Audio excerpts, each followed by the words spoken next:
Yo pensaba que él estaba enamorado de mí, pero todas aquellas fotos formaban parte de una estafa. Hola, soy Santiago Valdés y hoy les traigo otro relato sorprendente. Hoy les voy a contar la historia sorprendente de Manuela, así que les pido que le den like a este video, me cuenten en los comentarios desde dónde están escuchando esta historia y no se olviden de suscribirse al canal. Entonces, vamos con la historia. Manuela siempre había sido una joven muy sociable. A los 25 años, vivía sola en un pequeño apartamento cerca de la playa, en el concurrido balneario donde nació y creció. Le gustaba salir con sus amigas, frecuentar bares y discotecas que animaban la costa de la ciudad. Su vida era sencilla, pero llena de momentos de diversión. Entre un trabajo estable y las tardes de ocio en la playa, Manuela sentía que vivía su juventud plenamente, sin imaginar, sin embargo, que una simple noche de diversión se convertiría en el punto de partida del mayor infierno de su vida. Fue en una de esas salidas con sus amigas cuando el destino puso en su camino a un hombre aparentemente perfecto. En un bar famoso por la variedad de tragos sofisticados, se acomodaron en una mesa cerca de la pista de baile. La noche transcurría como tantas otras. Música alta, risas, conversaciones animadas, hasta que un hombre bien vestido, carismático y de palabra envolvente se acercó y ofreció una ronda de bebidas al grupo. Él parecía destacar entre los demás clientes. Vestía ropa de marca, irradiaba confianza y transmitía ese aire de alguien exitoso. Muy pronto, su interés se dirigió exclusivamente a Manuela. Sus amigas, en tono de broma, no tardaron en pincharla. «Mira, Manu, creo que hoy pescaste a alguien». Entre risas e intercambios de miradas, el ambiente de coqueteo se hizo evidente. El desconocido, que se presentó con un nombre sencillo y común, dejó su contacto con naturalidad y se aseguró de obtener el de Manuela. Aquella noche, además de pagar todas las bebidas, también se ofreció a cubrir toda la cuenta de la mesa. Ese gesto generoso no pasó desapercibido. «Debe de tener bastante dinero», susurró una de las amigas. Manuela, que siempre se había sentido atraída por hombres atentos y amables, no pudo ocultar su admiración. A pesar del poco tiempo de conversación, había algo en él que transmitía seguridad. En los días siguientes, el contacto fue inmediato. Enviaba mensajes corteses, invitaba a Manuela a cenar y en la primera salida oficial de la pareja insistió en recogerla en un auto lujoso, de esos que llaman la atención por donde pasan. El destino fue un restaurante de renombre y nuevamente no permitió que Manuela siquiera tocara su cartera. «No uses tu dinero, eso me ofende», dijo en un tono firme pero amable. Ese comienzo arrollador hizo que Manuela creyera que por fin había encontrado a alguien especial. Él parecía educado, generoso, exitoso y muy interesado en complacerla. En pocas semanas ya le había pedido formalizar la relación. «Eres perfecta, Manu, quiero estar contigo», declaró. Ella, encantada, aceptó sin dudarlo. La relación avanzó a un ritmo acelerado. Cenas costosas, salidas con amigas en las que él pagaba la cuenta de todos, regalos inesperados. A ojos de quienes los veían desde fuera, eran una pareja hermosa y armoniosa. Manuela creía que había encontrado el amor con el que tantas veces había soñado. No sospechaba que detrás de aquella apariencia seductora se escondía un estafador experimentado, que ya estaba trazando cada paso para envolverla en un plan mucho mayor. En los primeros meses de noviazgo, Manuela vivía entre el encanto y el deslumbramiento. Su novio siempre se mostraba presente, atento y dispuesto a agradar. Además de los restaurantes y bares, la sorprendía con pequeños gestos de cuidado, flores inesperadas, mensajes cariñosos a lo largo del día, llevarla en coche hasta el trabajo. Para cualquiera, aquello parecía el comienzo de una historia de amor ideal. Pero, en medio de tantos momentos perfectos, algunos detalles empezaron a llamar la atención. Lo más evidente era la fascinación de él por fotografiar a Manuela. Siempre que estaban juntos, Ya fuera en fiestas, restaurantes, en la playa o incluso en casa, sacaba el celular y le pedía que posara. «Eres hermosa, Manu, hay que registrar cada momento», decía. Al principio, ella lo tomaba como un elogio. Le gustaba sentirse admirada. Sin embargo, con el tiempo notó que la cantidad de fotos era excesiva. Llegaban a ser cientos en una sola noche. Él le pedía que sonriera, que pusiera cara seria, que se quitara las gafas, que girara un poco la cabeza a la derecha o a la izquierda.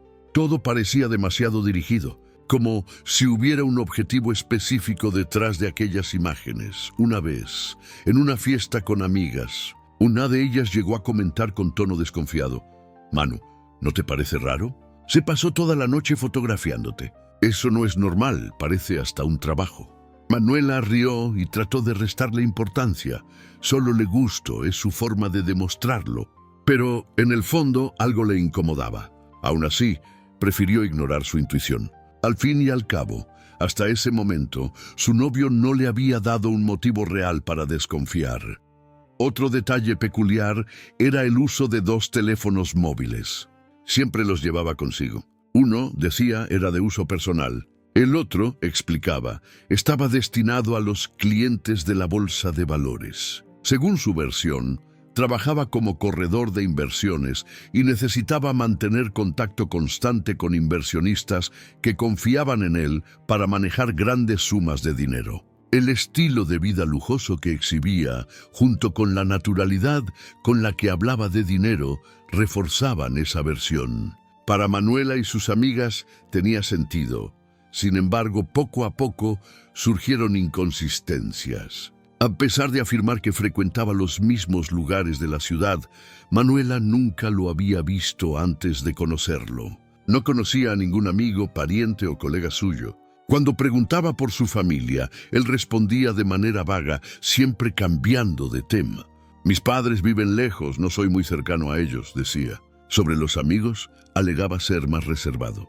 Aún así, se empeñaba en estar presente en los encuentros de Manuela con sus amigas, llegando incluso a pagar la cuenta de todos con naturalidad, como si el dinero no fuera un problema.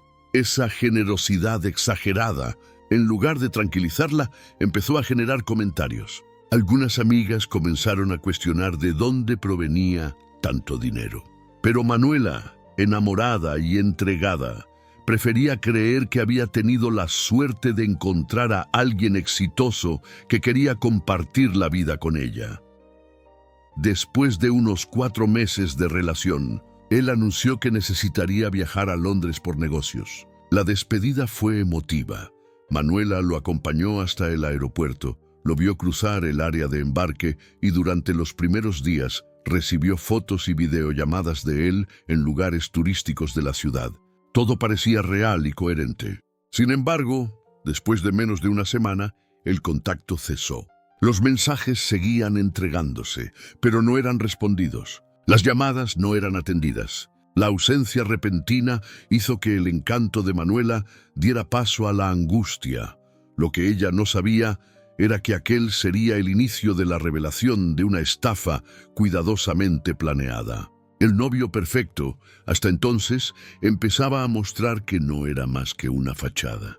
En los primeros días después del viaje a Londres, Manuela todavía lograba mantenerse tranquila. Su novio había advertido que la rutina sería intensa y que quizá no tendría tanto tiempo para responder los mensajes. Ella intentaba racionalizar el silencio, reuniones de negocios, diferencia de uso horario, cansancio.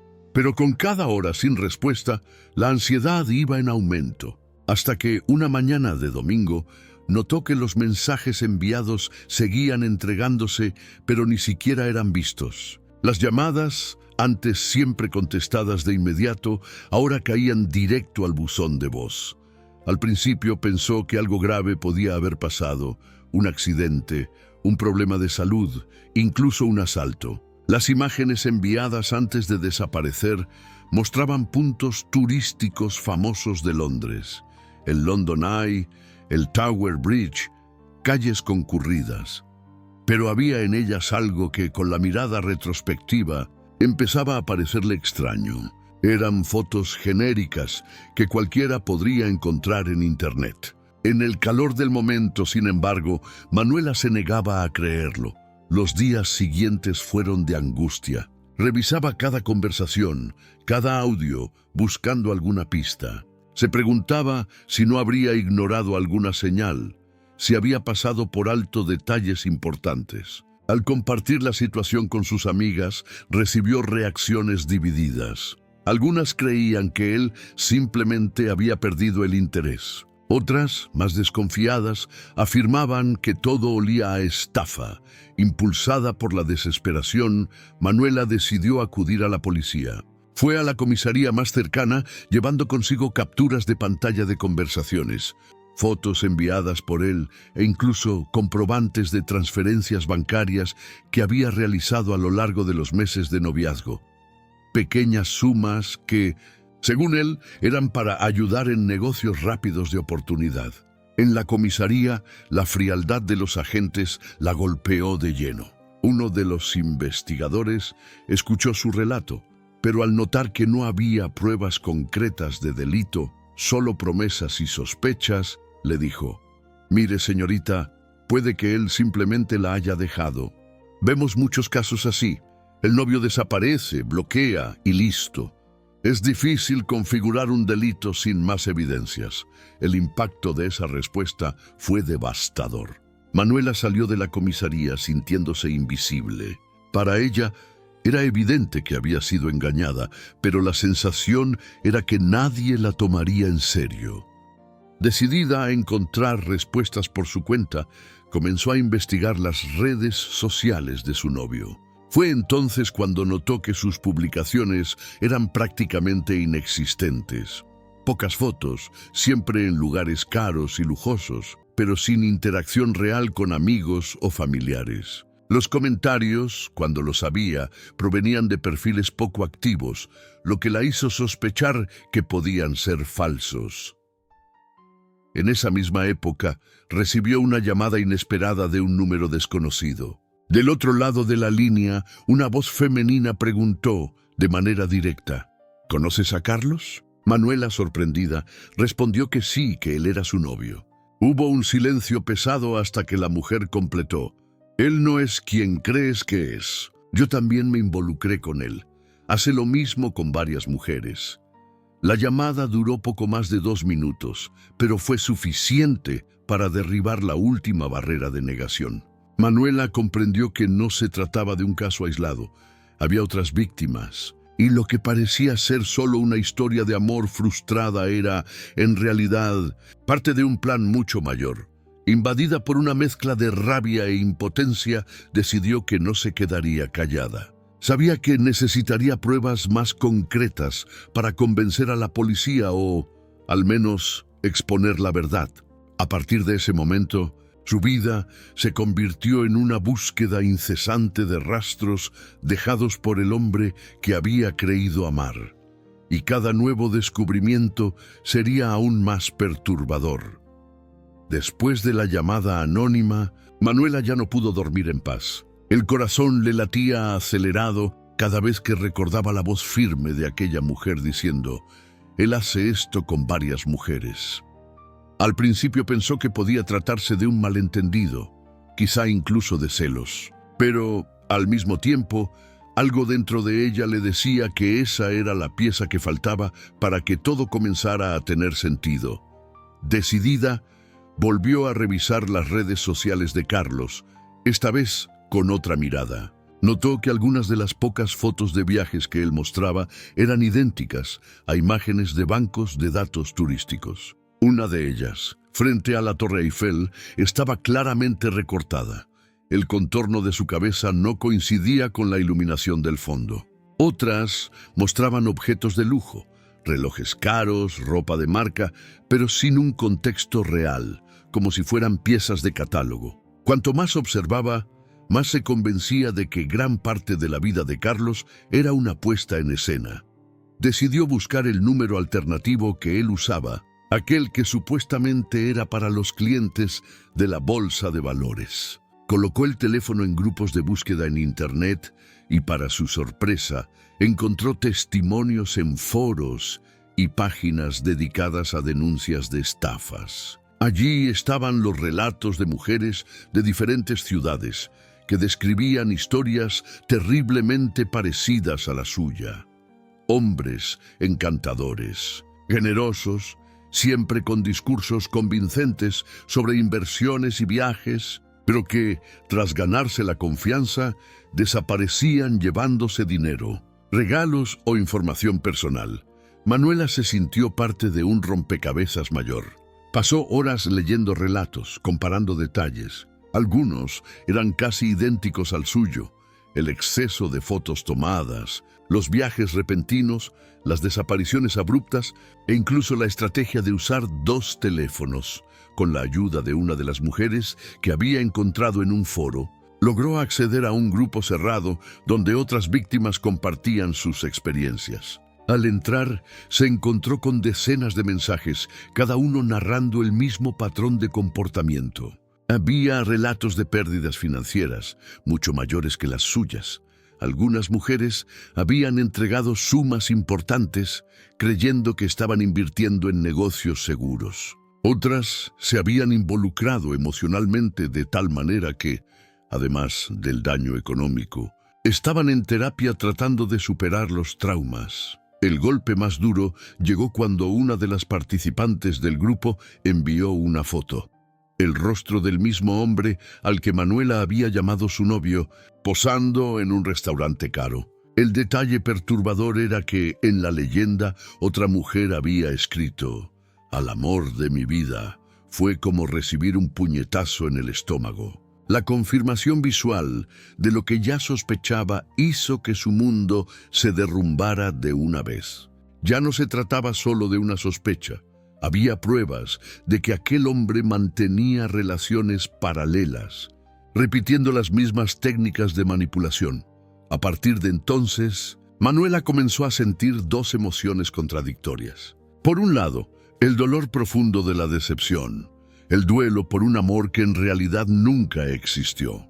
Por el otro, una llama creciente de indignación. No aceptaba la idea de ser solo un nombre más en una lista de víctimas olvidadas. Decidió que usaría toda la información que tuviera para exponer la estafa, proteger a otras mujeres y, si era posible, llevar al responsable ante la justicia. Esa noche, frente a la computadora, comenzó a armar una especie de dossier. Reunió capturas de conversaciones, comprobantes de transferencias, audios de voz, registros de videollamadas, incluyendo aquellas que ahora sonaban sospechosas, como si hubieran sido escenarios ensayados. También guardó testimonios de otras víctimas, todo organizado en carpetas. Era el inicio de una investigación personal que poco a poco dejaría de ser solo sobre su propio dolor. Manuela estaba entrando en un territorio peligroso, el descubrimiento de una red de estafas mucho más compleja de lo que imaginaba. Y cada paso la acercaba más a la verdad y a riesgos cuya dimensión aún no alcanzaba a comprender. Con el dossier en mano, Manuela sentía que por fin tenía elementos concretos para llevar ante las autoridades. Había reunido capturas de conversaciones con Carlos, registros de transferencias bancarias, fotos que él le había enviado de supuestos viajes e incluso testimonios de otras mujeres que confirmaban el mismo patrón de comportamiento. Era un trabajo meticuloso, fruto de noches en vela, alimentadas por la rabia y la necesidad de justicia. Cuando volvió a la comisaría, creyó que, esta vez, sería escuchada de manera diferente. Mostró cada detalle, organizó los archivos en orden cronológico y explicó cómo había descubierto la existencia de otras víctimas. El investigador, sin embargo, escuchó en silencio y al final fue directo. «Mire, señorita, no digo que no haya ocurrido, pero será difícil tipificar esto como estafa sin pruebas de que él actuó de mala fe desde el inicio. Usted aceptó relacionarse, transfirió dinero por voluntad propia. Es un caso complicado». Las palabras cayeron como un balde de agua fría. Para la policía, la relación de meses parecía no ser más que una mala decisión, casi como si la culpa fuera de ella. La frustración de Manuela se mezclaba con un sentimiento de impotencia. ¿Cómo era posible que tantas mujeres estuvieran pasando por lo mismo y, aún así, nada se hiciera? Decidida a no rendirse, buscó apoyo en organismos de defensa del consumidor e incluso en asociaciones de víctimas de delitos digitales. Descubrió que muchas de estas estafas, conocidas como scams románticos, eran más comunes de lo que imaginaba. Hombres y mujeres en distintos países eran blanco de criminales especializados en manipulación emocional para obtener beneficios financieros. Lo que ella había vivido no era un caso aislado, sino parte de una práctica recurrente. A medida que avanzaba en las investigaciones, logró contactar directamente a algunas de las víctimas de Carlos. Una de ellas, llamada Patricia, contó que llegó a entregar casi 50,000 reales, creyendo que invertía en fondos de alto rendimiento. Otra, identificada solo como Lucía, relató que Carlos le había prometido matrimonio, llegando incluso a mostrarle anillos falsos antes de desaparecer con una suma considerable. Escuchar esas historias fue doloroso, pero también fortalecedor. No estaba sola y con cada nuevo relato, la imagen de Carlos como un depredador emocional se volvía más clara. A partir de esos contactos, Manuela y otras mujeres decidieron organizar un grupo formal para denunciar al estafador en conjunto. Crearon una carpeta compartida donde cada una añadía documentos, fotos, comprobantes y capturas. También redactaron una carta colectiva exigiendo que las autoridades investigaran el caso como una estafa en serie. Pero el proceso no era sencillo. Carlos parecía estar siempre un paso adelante.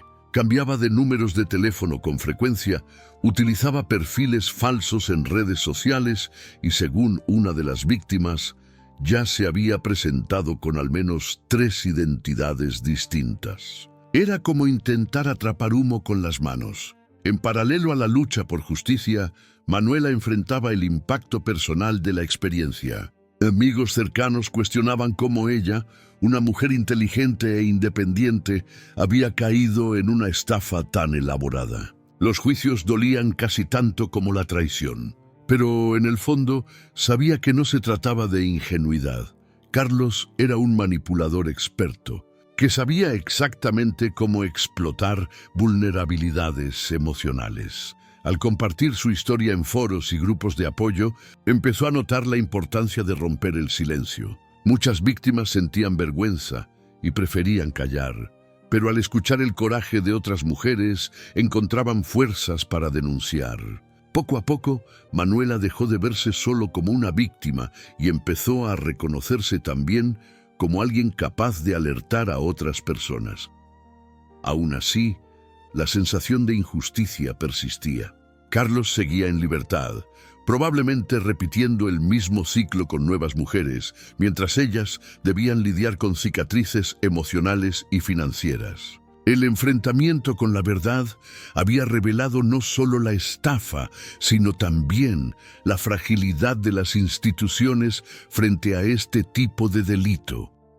Para Manuela estaba claro, la lucha apenas comenzaba. Cuando Manuela y las demás víctimas se dieron cuenta de que el camino por la justicia formal sería lento y lleno de barreras, empezaron a buscar alternativas para dar visibilidad al caso. La primera iniciativa fue crear un perfil en una red social exclusivamente dedicado a exponer a Carlos. Allí publicaron fragmentos de conversaciones, fotos repetidas que él usaba en diferentes relaciones y relatos de víctimas. Todo de manera anónima, sin identificar directamente a las mujeres, para preservar su intimidad. Al inicio, el alcance fue pequeño, algunas reacciones, pocos comentarios, pero a medida que más mujeres se manifestaban, la página fue ganando fuerza. Historias similares comenzaron a aparecer en los comentarios. Mujeres de distintos estados afirmaban haber conocido a alguien idéntico al descrito siempre con el mismo patrón de conquista rápida, promesas de inversión y desapariciones repentinas. Lo que parecía un caso aislado se transformó en una red de denuncias. Fue a través de este movimiento en línea que una periodista de un periódico local se puso en contacto con Manuela. Quería escuchar la historia directamente de la víctima, entender cómo funcionaba la estafa y cuál era el impacto psicológico detrás de ella. La primera reacción de Manuela fue de resistencia. Exponerse públicamente significaba revivir el dolor y ponerse bajo el juicio de los demás. Pero después de conversar con el grupo, comprendió que dar voz a su experiencia podría evitar que otras mujeres cayeran en la misma trampa. La entrevista se publicó un domingo. El reportaje titulado La estafa del amor, mujeres engañadas por un novio fantasma, detallaba cómo Carlos seducía a sus víctimas utilizando carisma, promesas de futuro y un estilo de vida lujoso para manipular. Aunque su nombre real no fue divulgado por cuestiones legales, las descripciones eran lo suficientemente precisas para que muchas otras mujeres lo reconocieran. El impacto fue inmediato. El reportaje se viralizó en las redes sociales y en pocos días, programas de televisión de alcance nacional buscaron a Manuela. Ella se encontró frente a cámaras, relatando en detalle cómo había conocido a Carlos, cómo se había enamorado y, sobre todo, cómo había sido engañada. Con cada aparición pública surgían más víctimas. El número de mujeres que afirmaban haber sido perjudicadas por él pasó de poco más de una decena a casi 50 en cuestión de semanas. Este movimiento colectivo comenzó a generar presión sobre las autoridades. Comisarías que antes habían tratado los relatos con frialdad, ahora recibían decenas de denuncias semejantes. La figura de Carlos dejó de ser la de un simple estafador habilidoso y empezó a verse como la de un criminal en serie. La repercusión incluso llamó la atención de organismos federales especializados en delitos cibernéticos, ya que parte de sus contactos parecían provenir de perfiles falsos y números de teléfono registrados en el extranjero. Para Manuela era una mezcla de alivio y dolor. Alivio por finalmente no estar más sola, por ver que su lucha había encontrado eco, pero dolor al percibir la magnitud de los daños. Mujeres endeudadas, familias destruidas, personas en depresión. Una de las víctimas llegó a revelar en privado que había intentado quitarse la vida tras descubrir que había sido engañada. Ese testimonio la conmovió profundamente, reforzando aún más su determinación de seguir hasta el final. Al mismo tiempo, la exposición trajo consecuencias difíciles. Manuela comenzó a recibir mensajes de apoyo, pero también comentarios crueles, insinuando que había sido ingenua o que se dejó llevar por interés. Afrontar el juicio público exigió una fuerza emocional que ni ella misma sabía que tenía. A pesar de ello, algo había cambiado. Carlos ya no actuaba en el anonimato. Donde antes había silencio e incredulidad, ahora había ruido, indignación y movilización. La prensa, la opinión pública y finalmente las propias autoridades comenzaban a ver que aquello no era solo un caso más de desilusión amorosa, sino un delito que necesitaba respuesta. Manuela sabía que la batalla aún estaba lejos de terminar, pero por primera vez sentía que había una posibilidad real de justicia.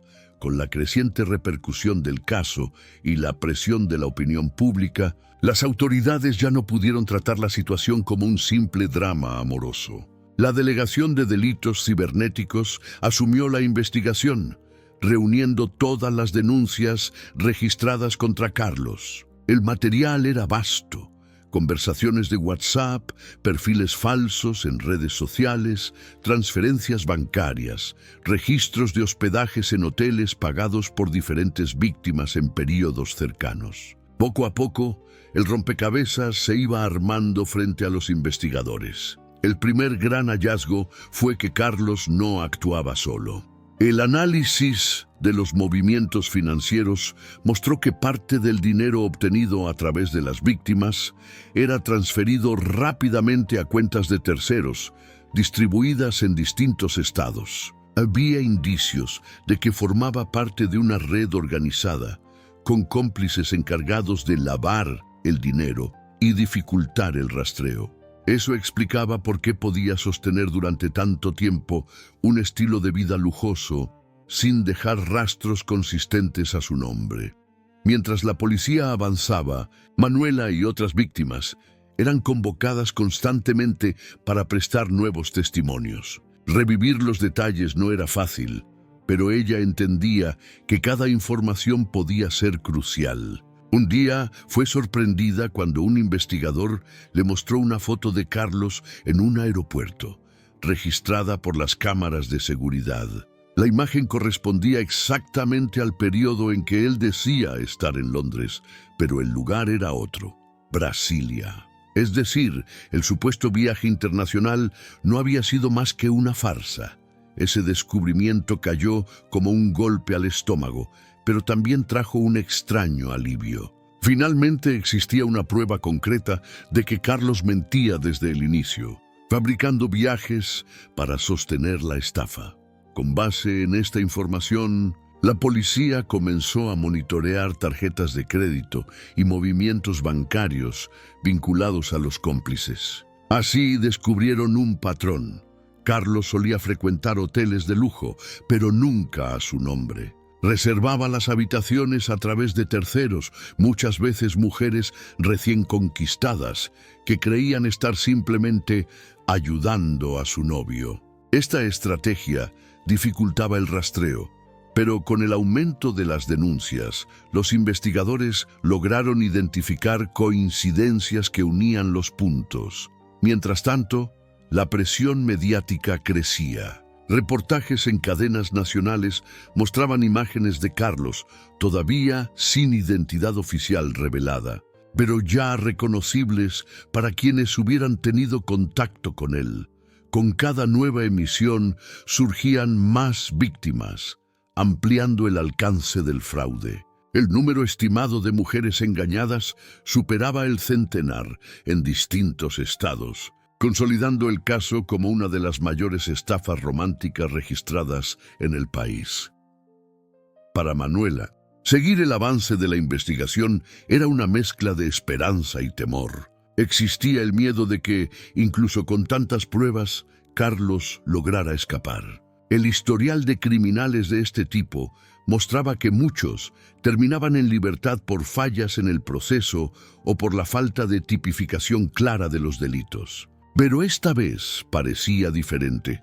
El cerco realmente se estaba cerrando. El giro decisivo llegó cuando la policía logró rastrear uno de los celulares que él utilizaba. Gracias a un descuido, Carlos permaneció más de 48 horas conectado a una red Wi-Fi fija en un condominio de alto nivel en Sao Paulo. La señal fue monitoreada y, a partir de ella, fue posible confirmar su localización. La noticia de que la detención podría ocurrir en cualquier momento corrió entre las víctimas, generando una expectativa casi insoportable. Manuela pasó noches en vela, imaginando la escena, pensando en todo lo que diría si pudiera mirarlo a los ojos una vez más. Carlos, sin embargo, parecía sospechar que estaba siendo vigilado. De repente desapareció de las redes sociales, cambió nuevamente de número de teléfono y dejó de circular por los lugares habituales. Durante algunos días flotó el miedo de que hubiera logrado escapar otra vez. Pero esta vez, la red era más fuerte, y su caída estaba muy cerca.